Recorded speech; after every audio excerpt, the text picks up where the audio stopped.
안녕하세요. 대한민국 최고의 강연 최강 1교시에서 강연을 맡은 역사학자 박태균입니다. 저는 서울대학교 국제대학원에서 교수로 있으면서 한국 현대사와 한미 관계에 대해서 강의와 연구를 하고 있습니다. 오늘 강의는 리뷰 박정희 일부로서 박정희 시대와 박정희라고 하는 인물에 대해서 객관적으로 살펴보고자 합니다. 오늘 강연의 주제는 리뷰 박정희 일부인 박정희는 누구인가 입니다.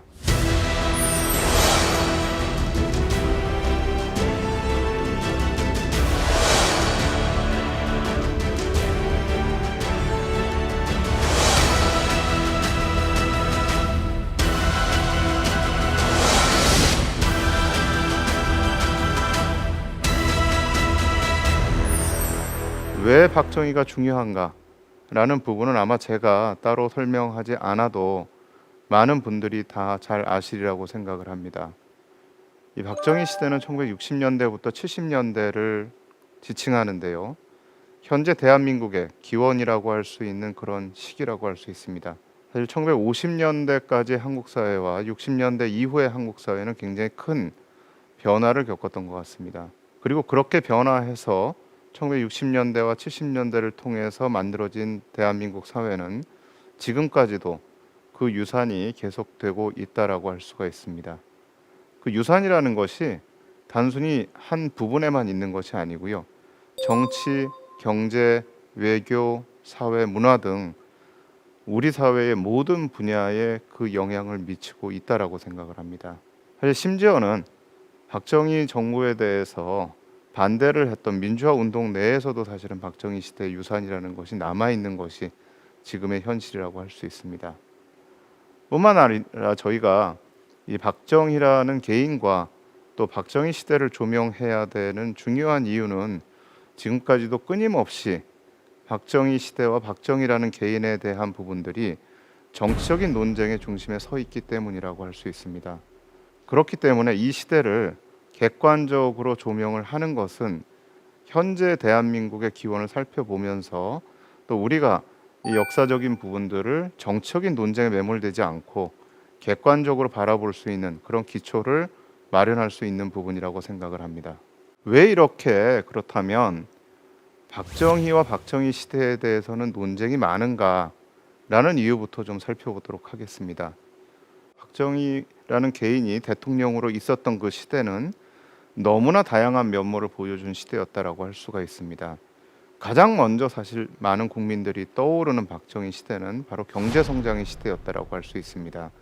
이 시대에 있었던 경제 성장이라는 부분들은 박정희 시대를 대표하는 가장 중요한 키워드라고 할 수가 있습니다.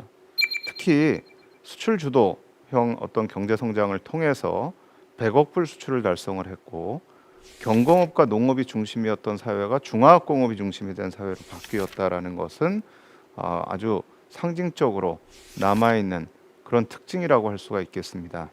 또 그런 와중에서도 많은 이 사회간접 자본에 대한 그런 개발이 있었고요. 경부고속도로로 대표됐듯이 국토 개발을 위한 다양한 그런 움직임들이 진행되었습니다. 그리고 새마을 운동으로 대표되는 어떤 이 농촌에서의 이 농업을 진흥하기 위한 것도 중요한 어떤 기억으로 남아있는 시대라고 할 수가 있습니다.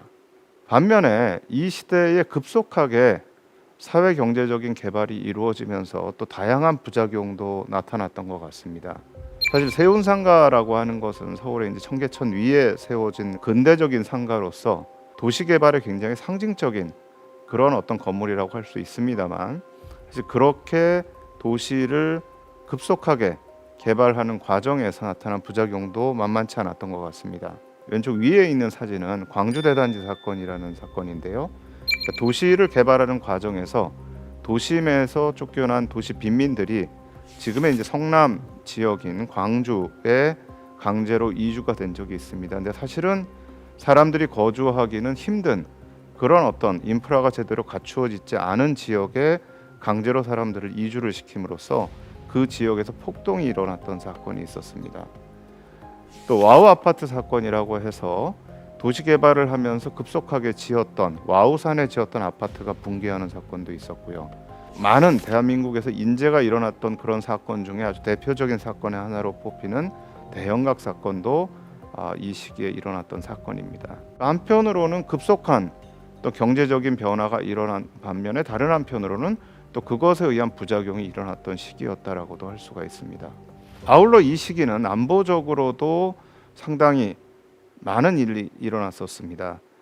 우선 가장 돋보이는 사건은 1968년에 있었던 안보 위기 사건입니다. 121 사건이라고 해서 북한의 무장 간첩들이 청와대를 습격한 사건이 있었고요.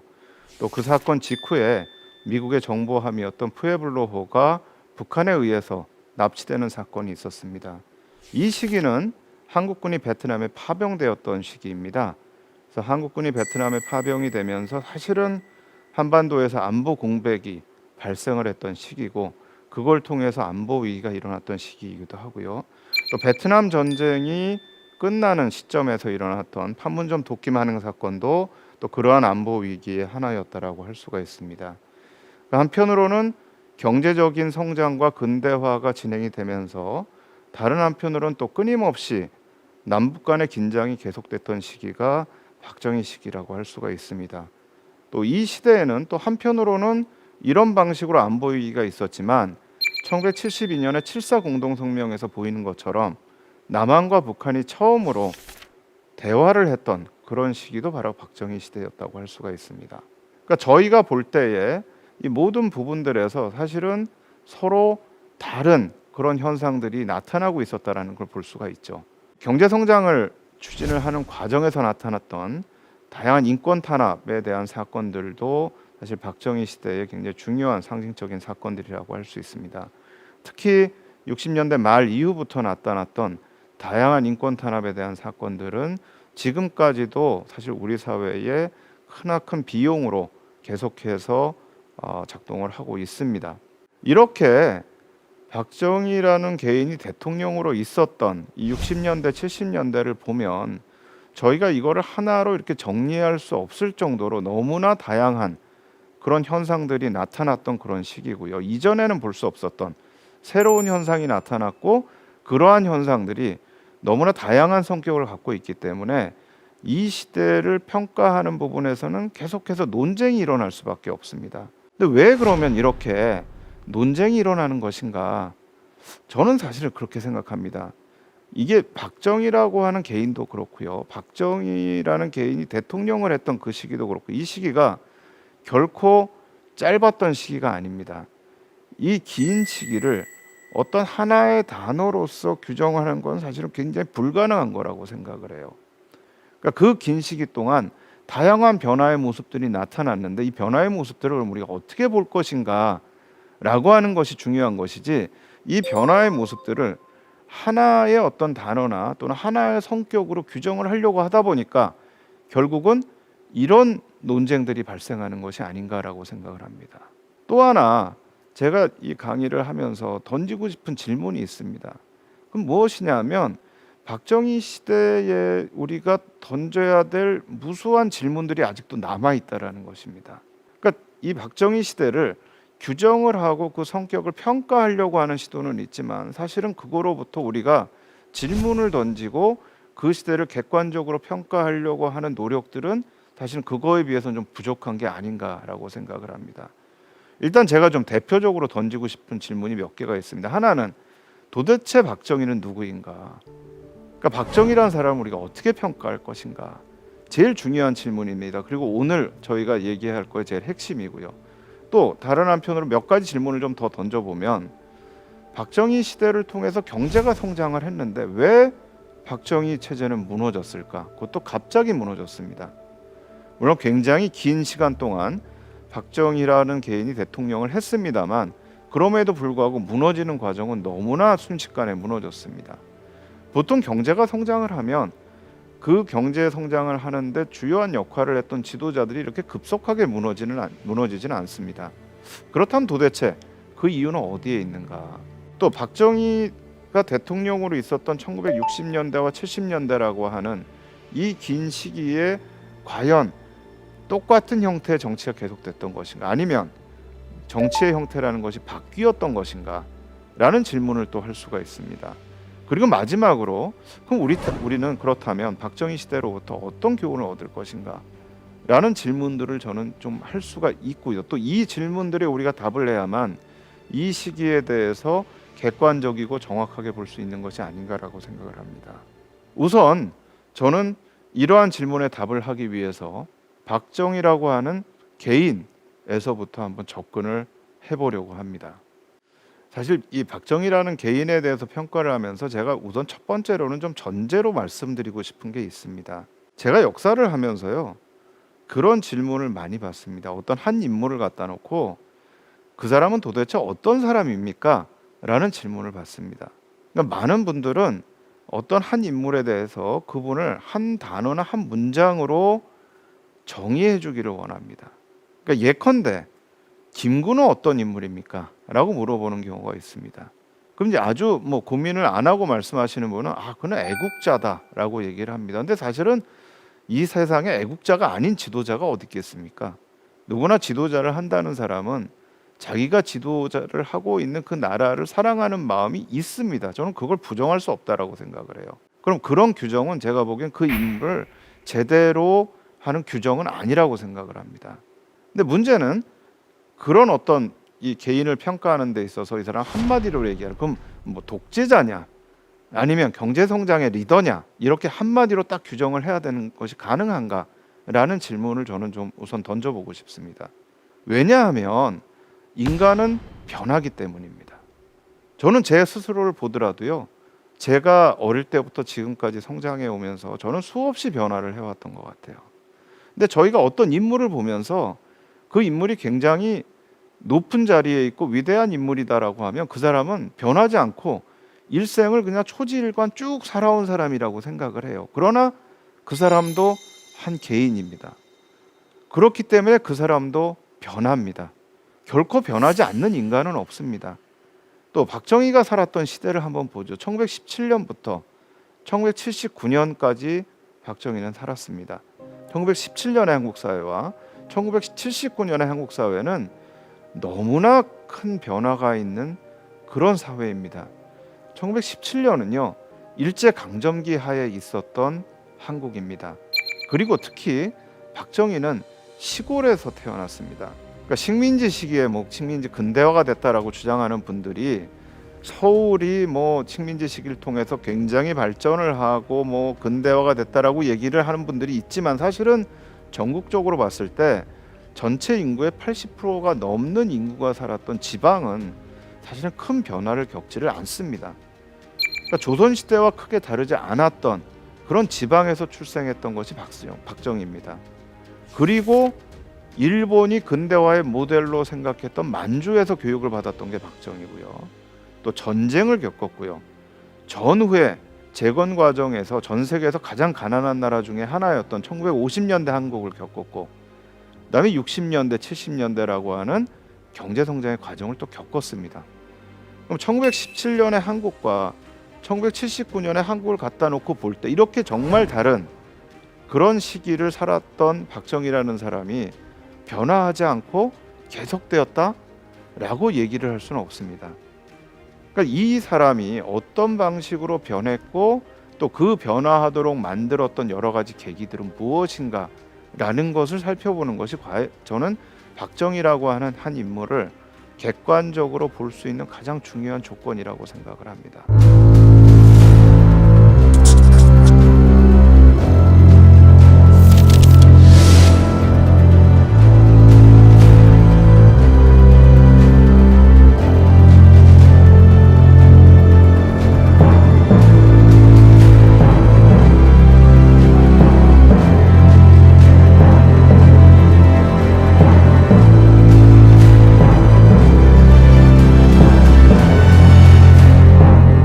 그럼 지금부터 박정희라는 사람을 우리가 어떻게 봐야 되는가에 대한 얘기를 좀 더 구체적으로 진행을 하도록 하겠습니다.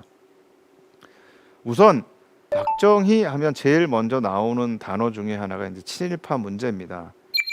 다들 알고 계시겠지만 박정희는 대구사범 나와가지고 이후에 학교 선생님을 하다가 만주에 있는 군관학교로 유학을 가서 나오고 또 만주 군관학교에서 굉장히 우수한 성적으로 졸업을 했기 때문에 일본 육군사관학교에 가서 또 유학을 하는 그런 이제 경력을 가지고 있습니다.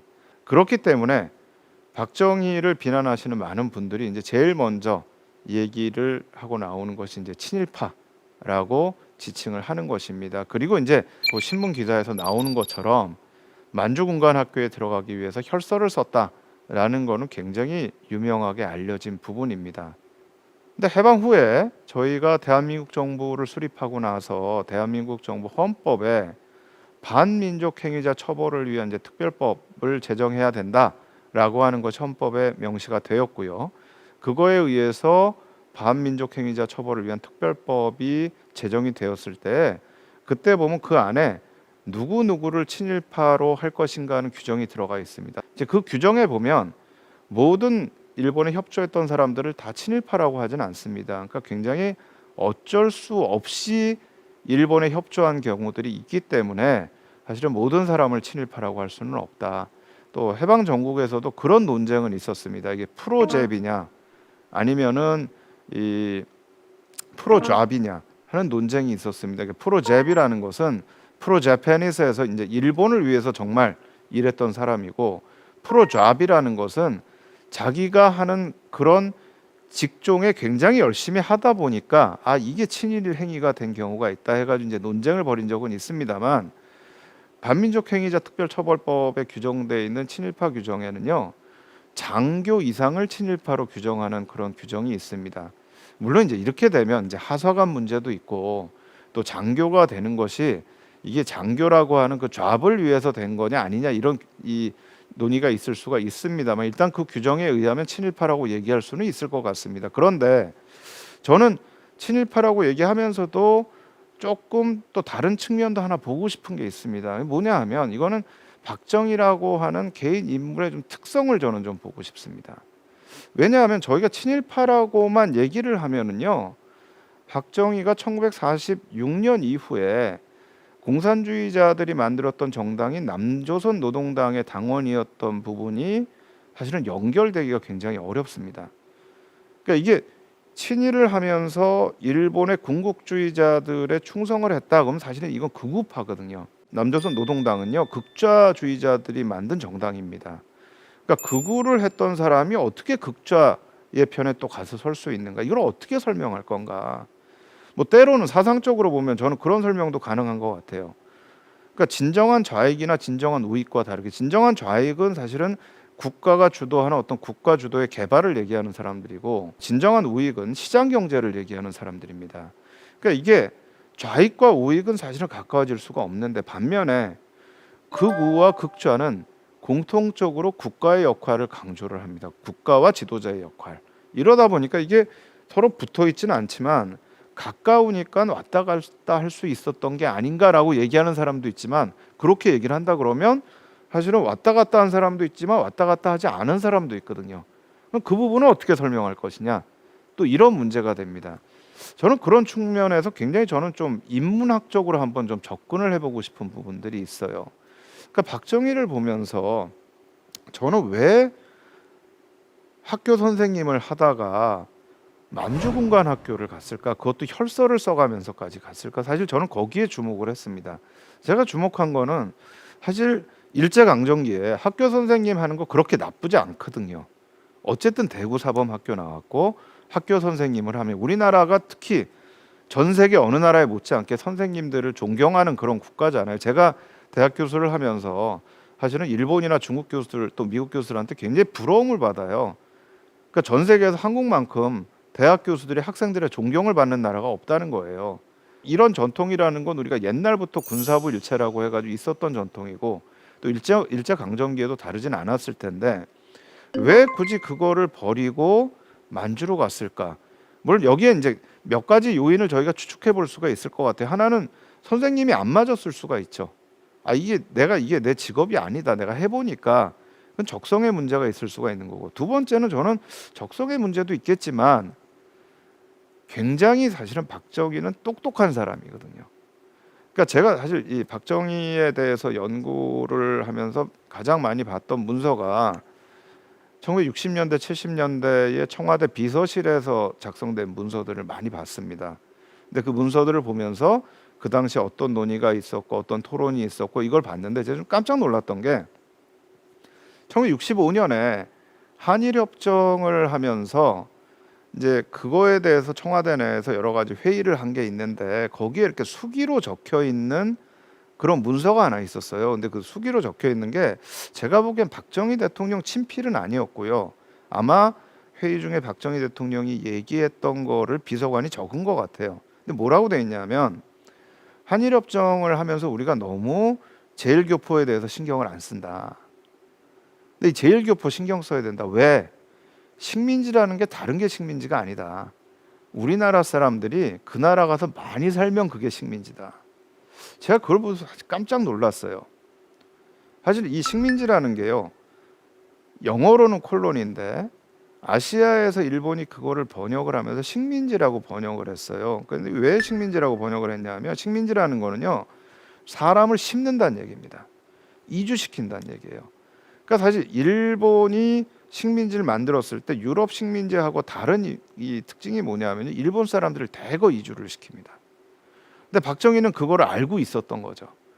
그러니까 이게 한국 사람들이 원해서 간 것보다 강제로 끌려갔음에도 불구하고 45년 이후에도 제일교포들이 많이 남아있다.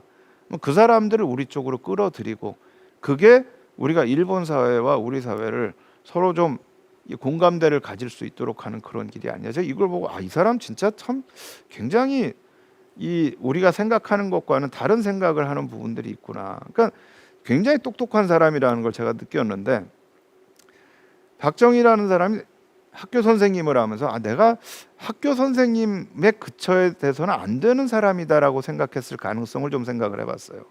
그러니까 무엇을 하든지 자기가 가진 재능을 가지고 사회를 바꿔보고 조직을 바꿔보고 해야 된다라는 그런 어떤 기본적인 성품이나 품성을 가졌던 건 아닌가. 그러니까 조그만 학교에 시골에 있는 학교 선생님으로서 내가 무엇을 할 수 있는가. 그렇다면 내가 무언가 군인으로서 무엇을 할 수 있는 부분은 있지 않을까. 특히 당시 일본은 군인의 지위가 굉장히 높았습니다. 또 제가 이제 미국에서 공부할 때 저를 지도했던 교수님이 최근에 이제 박정희라고 하는 책을 하나 내셨는데 이분이 주목한 부분도 바로 이 군인이라는 부분입니다. 그러니까 우리 사회는 전통적으로 사실은 문을 무보다 더 강조를 했죠. 문인이 대접받는 사회였습니다. 근데 이 전통이 19세기 말 이후에 조금씩 변화하기 시작을 합니다. 그러면서 군인들, 사관학교 이런 개념들이 이제 한국에 들어오기 시작을 하는 거죠. 근대 군인들이 생기기 시작을 한 겁니다. 이러면서 뭔가 군인으로서 내가 무언가를 할 수 있다라고 생각하는 군인이 엘리트라고 생각하는 이런 개념들이 나타나기 시작했고 특히 1930년대 이후에 일본에서는 엘리트들이 하나는 고시를 패스해서 관료가 되는 길이 있다면 다른 하나는 사관학교를 들어가서 장교가 되는 길이 있었습니다.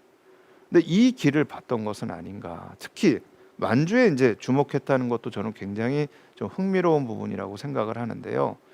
당시에 사실 일본이 한국을 조선을 근대화시켜줬다라고 하면서 제일 많이 자랑하는 것 중에 하나가 제국주의 국가 중에 식민지에 대학을 세워준 나라가 도대체 어디 있느냐. 근데 일본은 경성제국대학을 세워주지 않았느냐. 20년대 이후에는 전문대학들이 설립하는 것을 다 허가해주지 않았냐. 이제 이런 얘기를 합니다. 그런데 문제는 뭐냐면요. 경성제국대학이 설립되어도 여기에는 조선인이 들어갈 수 있는 TO가 따로 있었습니다. 그러니까 정말 집안이 부자고 진짜 그런 이 부자에 의해서 돈을 가지고 공부를 하고 이러지 않으면 경성제국대학을 들어갈 수가 없어요. 제가 알기로는 TO가 한 10% 정도도 안 됐다는 겁니다. 그러니까 결국은 경성제국대학이라는 거는 일본에서 이주한 일본인들의 자제들을 위한 대학이지 조선인을 위한 대학이 아니에요. 근데 이 시점에서 만주국이라는 게 열린 겁니다. 거기에는 내가 공부를 잘하는데 집이 가난해도 내가 갈 수 있는 길이 열릴 수 있는 것이 만주국이 아닌가. 많은 조선인들이 만주를 가게 되는 거죠. 특히 그 당시에 만주에는 조선인들의 수요가 굉장히 많았던 이유가 만주에 일본군이 들어가고 일본의 관료들이 들어갔는데 거기에 일본어를 할 수 있는 사람이 없는 거예요. 그러니까 지역을 통치하기 위해서는 일본어를 할 수 있는 타이완 사람이나 조선인들의 수요가 있었던 겁니다. 근데 그 틈에 이제 만주를 가게 됐는데 문제는 나이가 이제 군관학교에 들어갈 나이가 넘어선 거예요. 그래서 혈서를 쓰고 거기를 들어간 거죠. 그러니까 내가 가지고 있는 내 능력을 발휘하기 위해서 어떻게 해야 되는가를 고민했던 사람이 아니었는가. 그러니까 이게 일본 군에 가 있든 또는 남조선 노동당에 있던 아니면 군사정보에 있던 거기에서 항상 가장 높은 위치에서 또는 가장 이 주도적인 위치에서 자기가 무엇을 해야 된다라고 하는 그만큼 이제 자신에 대해서 자신감을 가지고 있었던 박정희였고 그거를 보여줬던 모습의 하나가 이것이 아닌가. 물론 아직도 밝혀지지 않은 부분이 있습니다. 특히 1944년부터 44년에 이제 일본 육군사관학교를 졸업하고 만주로 돌아오는데 44년부터 45년까지 이 과정이 무슨 활동을 했는지 아직도 밝혀지지 않고 있고요. 또 45년에 어떻게 국내에 들어와 있는가도 사실 그것도 지금 명확하게 밝혀져 있질 않습니다. 그리고 왜 45년 말에 군사영어학교를 들어가지 않고 46년에 들어갔을까? 군사영어학교 2기거든요. 그러니까 나이로 보면 사실은 1기에 들어간 사람들보다 더 많은데 왜 그랬을까? 이런 의문들이 좀 남아 있는데 사실 그거는 현재로서 밝힐 수 있는 방법이 없습니다. 그럼에도 불구하고 어쨌든 만주 군관을 학교를 나오고 이제 국내에 들어왔죠. 들어와서 그 다음에 이제 박정희의 일생에 중요한 영향을 미친 게 여순 사건입니다. 그러니까 1948년에 여순 사건이 일어날 때까지는 박정희라는 인물도 그렇게 부각을 나타내지 못했고요. 또 박정희라는 인물이 공산주의자다라는 것도 사실은 알 수 있는 방법이 없었죠. 그런데 이제 여순 사건이 일어나고 나서 49년을 통해서 군내에서 군내 공산주의자 세포들에 대한 숙청 작업에 들어갑니다. 이 과정에서 군내 공산주의의 어떤 세포의 책임자 중에 하나가 박정희라고 하는 게 밝혀지죠. 그리고 나서 이제 박정희가 사형 선고를 받게 됩니다. 근데 사실 저는 그 과정에서 이제 어떻게 들어갔고 뭐를 했는가에 대한 아마 조서나 공판 기록이 있을 것 같은데 아직까지 저는 그건 보진 못했습니다. 그래서 이 과정이 어떻게 이루어졌는지는 알 수가 없지만 저희가 추측하는 거는 그 당시에 이제 박정희의 형이었던 박상희 씨가 1946년에 대구 경북에서 일어났던 이 대구 사건 때 사실 돌아가시게 됩니다. 근데 그 당시에 이제 박상희 씨는 대구에 있는 이 경상북도에 있는 인민위원회의 간부로 있었고요. 그 대구 사건에 참여를 했다가 돌아가시고 나서 그때 이제 이 공산주의자가 된 것이 아니냐. 그러니까 형에 대한 여러 가지 굉장히 형과 가까웠다고 하는데 이 형이 그렇게 억울하게 죽은 거에 대해서 내가 무언가를 해야 되는 게 아니냐. 이 과정 속에서 들어갔을 가능성이 하나 있고요. 또 하나는 박상희 씨가 워낙 박정희하고 가까웠거든요. 그러니까 박상희 씨의 딸이 이제 최근에 돌아가신 김종필 씨의 부인입니다. 그러니까 나중에 이제 박정희 대통령이 본인이 직접 중매를 해가지고 김종필 씨하고 이제 결혼을 하게 되는데 이만큼 박정희와 박상희 씨가 친했기 때문에 박상희 씨와 가까웠던 사람들과 박정희의 관계 속에서 공산주의자가 됐을 가능성이 저는 있다라고 생각을 합니다. 나중에 5.16 쿠데타를 일으킨 직후에 북한에서 황태성이라고 하는 사람이 내려옵니다. 황태성이라는 사람은 이제 경상북도 인민위원회에서 활동을 하다가 이 1948년 이후에 월북을 했던 분인데 이분이 북한에서는 장관급까지 지낸 사람이에요. 근데 이 사람이 내려와가지고 이제 박정희를 만나려고 했던 거죠. 그러니까 이 황태성 씨는 박상희 씨의 친구니까 북한에 있다가 박정희가 쿠데타를 했다라는 소식을 듣고 내가 박정희를 만나겠다라고 하고 내려왔던 것 같아요. 근데 사실은 이제 박정희를 만나지 못하고 사형당했다 이렇게 지금 알려져 있습니다만 이 과정에서 이제 공산주의자가 됐을 가능성이 있는데 여기 있는 사진이 그 공산주의자가 그 아마 되는 그 전후 시점인 것 같아요. 그래서 여순 사건을 전후한 시기에 군에 있을 때의 모습을 찍은 사진입니다. 굉장히 몇 안 되는 희귀한 사진인데 그냥 뭐 여러 가지 형과의 관계 이런 거에서 공산주의자가 됐을 가능성이 있는데 그렇다고 해서 그러면 공산주의에 대한 신념이 전혀 없이 공산주의자가 됐느냐, 이거는 제가 보기에는 아닐 것 같아요. 그러니까 사실 이념적으로도 뭔가 그 부분에 대한 친화성이 있지 않았을까. 저는 사실 그 부분은 국가나 지도자, 엘리트의 역할이라고 하는 이제 그 부분에 대한 신념들이 작동을 했던 게 아닌가라고 저는 생각을 합니다. 그다음에 이제 저희가 얘기하는 게 이제 60년대가 되면 이제 경제 성장의 리더로서의 박정희를 보게 되는 거죠. 사실 뭐 초기에 이 군사 정부가 있을 때 아직 그 삼공화국이 출범하기 이전에 경제 정책은 그렇게 성공적이지 못했습니다. 근데 이게 이제 64년 이후에 굉장히 성공을 하게 되면서 그 다음부터 이제 경제 성장의 리더라고 할 수 있고, 지금 저기 있는 사진이 이제 포항제철을 만들 때의 그 사진이고요. 근데 그럼에도 불구하고 또 비판도 적지가 않습니다. 이 오른쪽에 있는 사진이 83 조치 때의 사진입니다. 모든 사채를 동결을 하면서 부실 기업들을 살려주는 이제 그런 때가 이제 83 조치 때인데 1972년에 있었던 이제 그런 사건이고요. 근데 이런 걸 보면은 경제 성장을 하지만 끊임없이 위기가 있었던, 그리고 그 위기 속에서 또 여러 가지 좀 이 위기들을 미온적으로 좀 처리를 함으로써 계속해서 위기가 반복되게 만들었던 부분들이 또 있습니다. 그러니까 한편으로는 경제 성장의 리더로서의 모습을 가지고 있지만 사실은 위기를 극복하는 데 있어서는 또 한계를 좀 드러냈던 그런 지도자라고 하는 또 다른 그런 두 가지 모습을 보여준다라고 할 수가 있고요. 앞서 얘기 드린 것처럼 한미 동맹을 굉장히 중요시했습니다.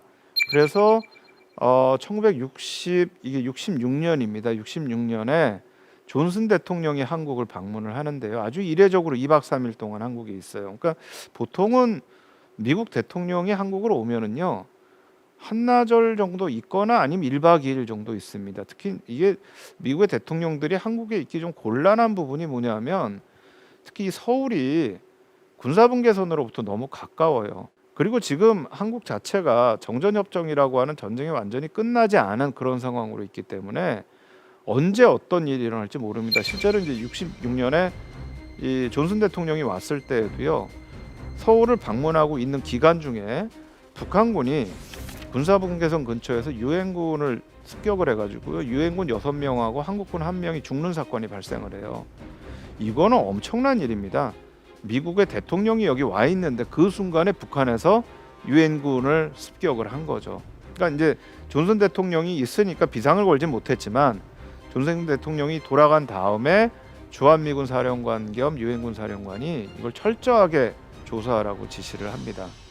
그러니까 이게 미국 대통령이 와서 오래 있긴 쉽지 않은데 2박 3일을 이때 있었어요. 근데 사실 그 부분은 한국이 베트남에 전투 부대를 파병한 부분들이 굉장히 중요하게 작동을 했던 것 같아요. 그러니까 요 한국을 오기 전에 마닐라에서 베트남전 참전국 회의가 열립니다. 베트남에 미군을 도와주기 위해서 전투 부대를 파견한 국가들의 지도자들이 모여가지고 마닐라에서 회의를 하고 돌아가는 길에 이제 서울에 들려서 있는 건데, 사실 이 시기는요, 한미 관계를 연구하는 사람들이 허니문 시대라고 해요. 그러니까 우리 이 현대사에서 한미 관계가 가장 좋았던 시기 하면은 지금 이 시기하고 1980년대 초중반 시기를 가장 좋았던 시기라고 합니다.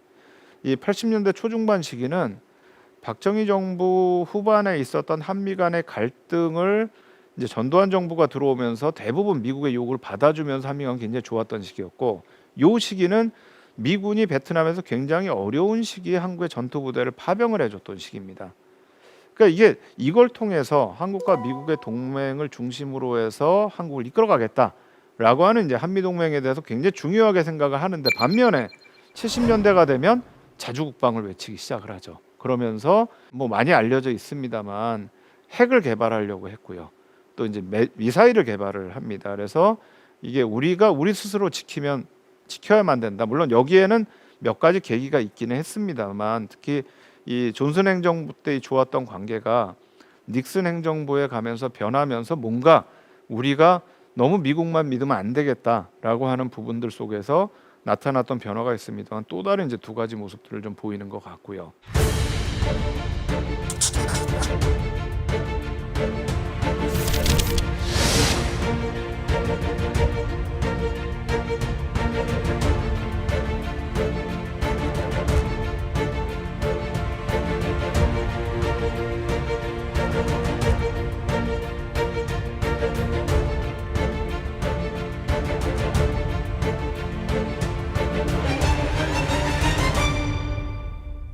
근데 이렇게 제가 지금 말씀을 드리면서 쭉 설명을 드렸던 부분들이 어떻게 보면요, 박정희 대통령이 갖고 있는 굉장히 다른 두 개의 모습들을 서로 보여주는 그런 것 같아요.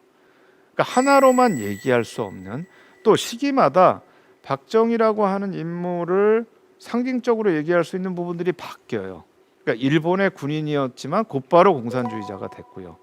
또 이제 군사정부의 지도자가 될 때는 굉장히 비동맹적인 성격을 가지고 있었지만 또 한미동맹을 굉장히 강조를 했고, 경제성장의 지도자이면서도 사실 위기가 왔을 때 이걸 제대로 해결하지 못했던 부분들이 또 있었고, 한미동맹을 강화한다고 하면서 자주국방으로 나갔던, 왜 이런 변화들이 있었을까? 저는 그걸 이해하기 위해서는 박정희 정부 시기에 있었던 좀 다양한 중요한 변곡점들을 우리가 좀 봐야 된다라고 생각을 합니다. 우선 첫 번째 변곡점은 저는 군정 시기에 있었던 경제정책 실패라고 생각을 해요. 그러니까 처음에 박정희 대통령이 생각했던 거는 뭔가, 저는 약간은 사회주의적인 부분들이 있었던 것 같아요. 그게 이제 보여주는 게 1962년에 있었던 통화개혁입니다. 근데 이 시기에 통화개혁을 한 게 우리나라 두 번째 통화개혁을 한 건데요. 첫 번째가 1953년에 전쟁 기간 중에 통화개혁을 합니다. 근데 이때는 왜 했냐면 전쟁으로 인해서 인플레이션이 너무 심해지니까 경제가 완전히 망가지는 거예요. 뿐만 아니라 미국과 지금 원조를 가지고 협정을 맺으려고 하는데 50년에 이 전쟁이 시작될 때의 환율하고 53년의 환율이 바뀔 수밖에 없어. 인플레이션이 굉장히 컸기 때문에. 근데 이승만 정부는 그걸 안 바꾸겠다고 하고 미국은 바꾸자고 하고, 이 논의 과정에서 이 통화를 정상화하기 위해서 통화 개혁을 할 수밖에 없었어요. 근데 5.16 쿠데타 직후에는 통화 개혁을 할 별로 명분이 없었는데 통화 개혁을 합니다. 이게 왜 하냐면 통화 개혁을 하면 국권화폐를 신권화폐로 바꿔야 됩니다. 근데 이 바꾸는 과정에서 정부가 국민들의 돈을 일정 정도를 킵하고 있는 겁니다. 가지고 있는 거예요. 이게 국내에 자본을 만드는 겁니다. 국내 자본을 만들어서 이걸 가지고 경제개발 계획을 하려고 했던 거죠. 그러니까 해외로부터 자본을 가져오기 힘드니까 국내 자본을 만들겠다. 이제 이 과정에서 통화 개혁을 했는데, 이 통화 개혁을 하자마자 미국이 개입을 합니다. 미국 개입을 해서 이거는 사회주의적인 정책이다. 국가가 어떻게 자본을 만들어서 국가가 투자를 하냐. 근데 그 당시에 박정희 이 군사정부에서 박정희의 경제고문을 했던 분이 박희범이라는 분이 있어요. 이분도 이제 대구 경북 출신의 분인데, 이분의 박사 논문이 인도에서의 경제개발 계획에 대한 거예요. 그러니까 이분이 생각했던, 저는 그림이 그 그림이었다고 생각을 해요. 인도에서 하는 방식은 굉장히 사회주의적입니다. 지금도 인도 헌법은요, 인도를 사회주의 국가로 규정을 하고 있어요. 아무도 사실은 인도 사회주의 국가라고 안 하지만 헌법 자체는 그렇게 규정을 하고 있습니다. 근데 그 당시에는 지금보다도 훨씬 더 그랬고요. 특히 그 당시에 인도는요, 제3세계 비동맹의 지도자 국가입니다. 그러니까 이제 이런 방식으로 해서 뭔가 국가가 주도하는 경제개발 계획을 해야 되겠다. 근데 미국에서 이거는 사회주의다, 안 된다. 그래서 개입을 해가지고 그 당시에 통화개혁을 하면서 모든 은행의 계좌들을 봉쇄를 했었는데 이걸 풀어주게 됩니다. 근데 거기에서 끝난 게 아니고, 그걸 풀어주면서 박정희의 옆에 있었던 경제 정책을 했던 사람들이 다 바뀌어요. 근데 이 사람들이, 새롭게 들어오는 사람들이 50년대부터 미국의 원조 당국하고 협력을 했던 사람들입니다. 그러니까 사실은 박정희가 처음에 갖고 있었던 생각들이 현실 정치에 들어오면서 이게 내가 그냥 하려고 한다고 되는 게 아니구나, 현실에 벽이 있구나 라는 걸 느끼는 시점이 아니었을까. 또 그 이후에도 이제 민정이양을 번복을 하고 군정을 연장하겠다고 했다가 미국하고 갈등을 빚는 사건이 벌어지는데, 이때 저는 한번 박정희가 이 정권을 잡고 들어오면서 현실을 한번 본 것 같아요.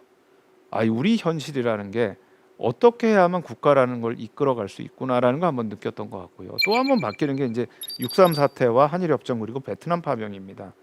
5.16 쿠데타를 하고 군사정부가 들어섰을 때에 여러 가지 슬로건을 얘기하지만 사실은 그 중에 하나는 민족주의였습니다.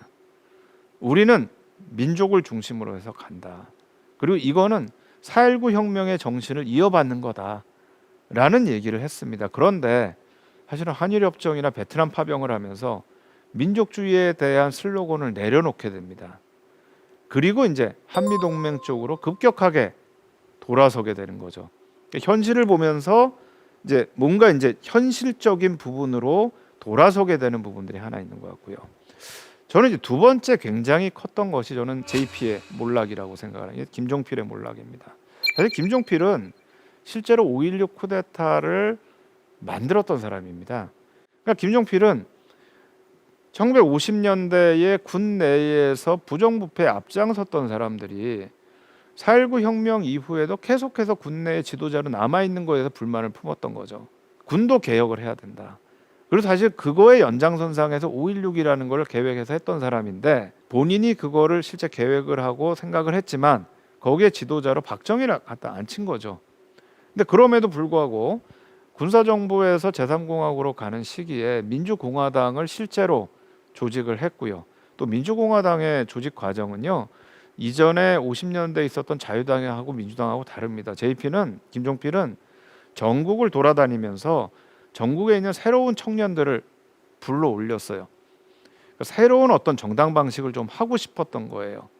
그래서 이제 민주공화당이라는 걸 만듭니다. 근데 사실 미국의 입장에서는 이게 좀 이상해요. 예전 정당하고 달라요. 그것도 굉장히 비밀리에 지방을 다니면서 사람들을 모은단 말이에요. 이거 혹시 공산당 만들려는 거 아니야? 라는 오해까지 받았었어요. 근데 그럼에도 불구하고 한일협정을 결국 성사시킨 것도 사회적 논란을 일으켰지만 그럼에도 불구하고 그건 김종필이었고요. 또 민주공화당 내에서 박정희의 권력을 탄탄하게 한 것도 김종필이었습니다. 그런데 1969년에 삼선 개헌을 하면서 김종필이 몰락을 합니다. 1964년 헌법에 의하면 박정희는 연임만 하게 돼 있어요. 그렇게 되면 1963년 선거를 한번 하고요. 67년 선거를 한번 하면 71년에 그만둬야 되는 거예요. 그럼 이제 그 다음에 누가 할 거냐라는 거죠. 그랬을 때에 당연히 나오는 얘기가 5.16 쿠데타를 주도했고 민주공화당을 만들었던 김종필이어야 되는 게 아니냐. 근데 삼선 개헌을 하게 되면서 결국 김종필은 몰락을 하게 됩니다. 근데 김종필이 몰락을 하니까 무슨 상황이 오게 되냐면 박정희를 견제할 수 있는 사람이 없어지는 거예요. 그러니까 어떤 지도자가요, 자기를 견제할 수 있는 사람이 있느냐 없느냐는 굉장히 다른 것 같아요. 이게 견제할 수 있는 사람이 있으면 그 사람하고 의논을 하게 되고 내가 뭘 할 때 이걸 해도 될까? 또 날 견제할 수 있는 내 측근 저 사람이 이거를 허락을 해줄까? 이런 고민을 할 수가 있는데 그게 없어지고 나면 그 다음에는 아무도 옆에서 이거를 체크할 사람이 없는 거예요. 그러면 이제 성격이 바뀌게 되는 거죠. 사실 저는 그걸 잘 보여주는 게 60년대와 70년대에 관료 구조가 바뀌는 것 같아요. 그러니까 이 60년대만 하더라도요, 그 당시가 가장 모범적인 관료제가 있었던 시대라고 평가를 받습니다. 그런데 70년대가 되면 그게 이제 무너지는 게 중요한 정책을 만드는 게 국가 이 정부의 부서들이 만드는 게 아니고요, 청와대가 그걸 만들기 시작을 합니다. 그러니까 제일 중요한 정책들은 청와대 내에 비서실에서 다 이게 만들어져요. 이제 이렇게 되면 관료들이 이 자기가 있는 부처에서 열심히 해가지고 여기서 성과를 내고 승진을 하기보다는 어떻게 하면 내가 청와대에 좀 갈 수 있을까만 바라보게 됩니다. 그러면 이제 관료제가 몰락하기 시작을 하는 겁니다. 근데 여기에 또 하나 기폭제가 됐던 박정희의 경제 과외교사라고 했던 김학렬 경제 기획원 원장이 또 사망을 하게 됩니다. 그러니까 이러면서 박정희 주위에서 박정희한테 조언을 하고 체크할 수 있는 사라진 것, 이게 또 하나 아주 중요한 계기가 됐던 것 같고요.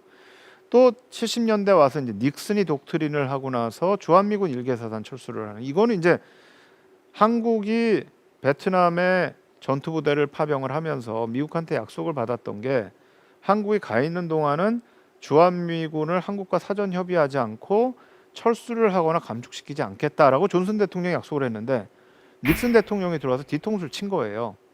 주한미군을 갑자기 한개사단을 철수를 시켜버린 겁니다. 한국 정부와 의논하지 않고 발표를 해버린 거예요. 이제 이때 나오기 시작한 게 자주국방 구호가 나오기 시작을 한 겁니다. 그리고 나서 이게 그 연장선상에서 75년에서 남베트남이 패망을 했을 때 그때 박정희 대통령이 성명을 발표를 하죠. 우방이라고 다 믿을 수는 없다.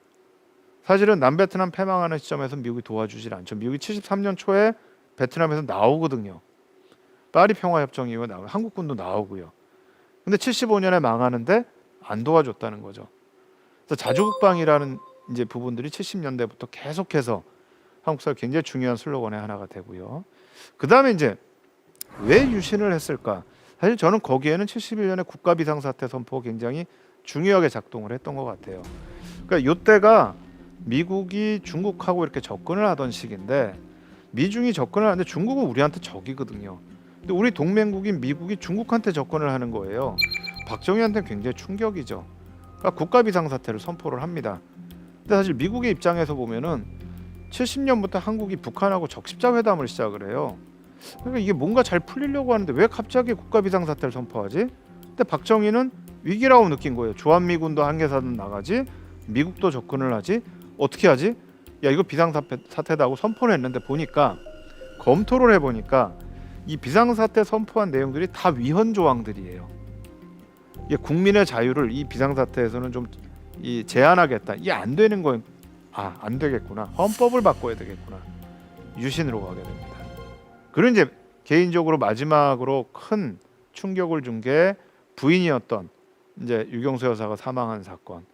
그 다음에 이제 코리아 게이트와 카터로 가면서 미국과의 갈등. 이 부분들이 박정희가 끊임없이 사실은 변화해 가는 데에 중요한 어떤 변곡점들이 됐던 것 같아요.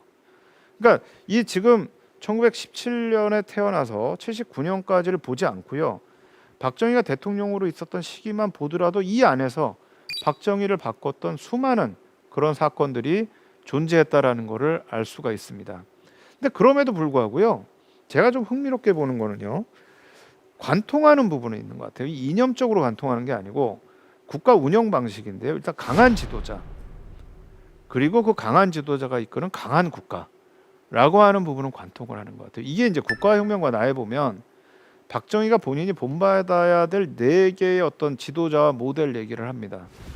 이 순서대로 보면 맨 왼쪽이 이집트의 나세르입니다.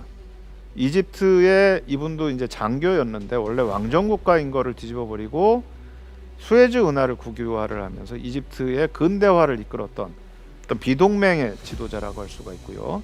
두 번째 있는 사람이 비스마르크입니다. 독일을 통일을 하고 독일의 근대화를 이끌었던 지도자고요. 세 번째가 일본의 메이지 왕입니다.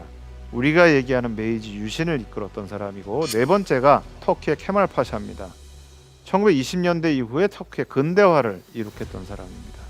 이 네 사람의 공통점이 강력한 리더십을 가지고 국가가 중심이 된 근대화 과정을 이끌었던 사람입니다.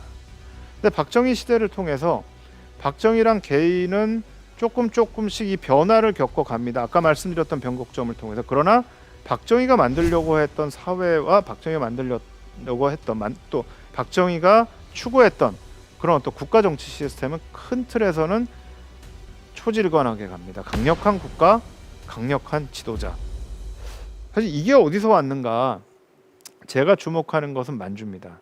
근데 박정희가 젊었을 때 가장 이 혈기왕성하고 가장 이 머리가 잘 돌아가고 생산적일 때 영향을 받고 있었던 곳이 바로 만주입니다. 근데 이 만주는요, 일본의 군국주의자들이 이상국가를 세우려고 했던 곳이 만주입니다.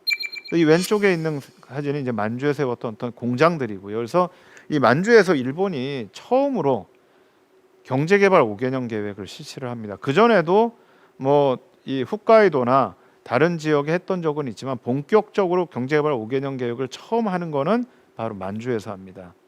그다음에 이제 오족 협화라고 해서 만주에 너무나 많은 이 소수민족들이 살고 있기 때문에 이 오족이라고 하는 다양한 민족들이 하나로 좀 협해야 된다. 이게 뭔가 국가를 중심으로 해서 사회가 통합돼야 된다라고 하는 메시지. 뭔가 어떤 강력한 국가 시스템을 가지고 국가가 주도하는 경제를 통해서 이상적인 사회를 만들어야 된다.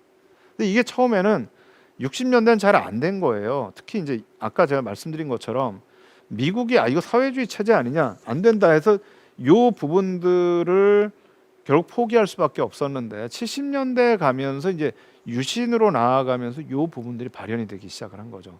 근데 초지일관 어쨌든 강력한 지도자가 강력한 국가를 통해서 뭔가를 해야 된다라는 생각은 계속됐던 게 아닌가.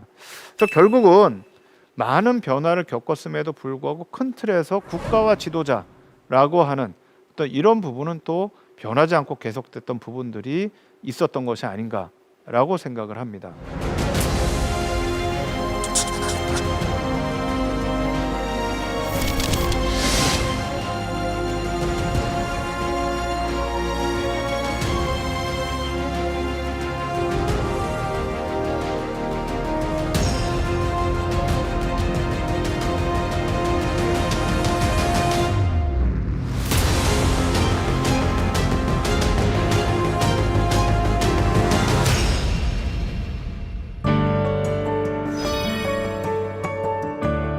역사는 영웅전이 아니다. 사실 많은 분들이 혼동을 하시는 것 같아요. 역사적인 인물을 영웅으로서 본인이 너무 존경하고 너무 사랑하다 보니까 그 사람은 초지일관 하나의 사상을 가지고 변하지 않고 살아온 사람. 그러나 역사는 그렇지가 않습니다. 역사에 있어서의 개인이라는 것은 변하고 그 시대에 맞춰서 나가는 것이 바로 개인이고요. 또 그거에 따라서 시대를 변화하게 만드는 것이 개인입니다. 역사는 영웅전이 아닙니다. 지금까지 대한민국 최고의 강연 최강 1교시 박태균이었습니다. 감사합니다.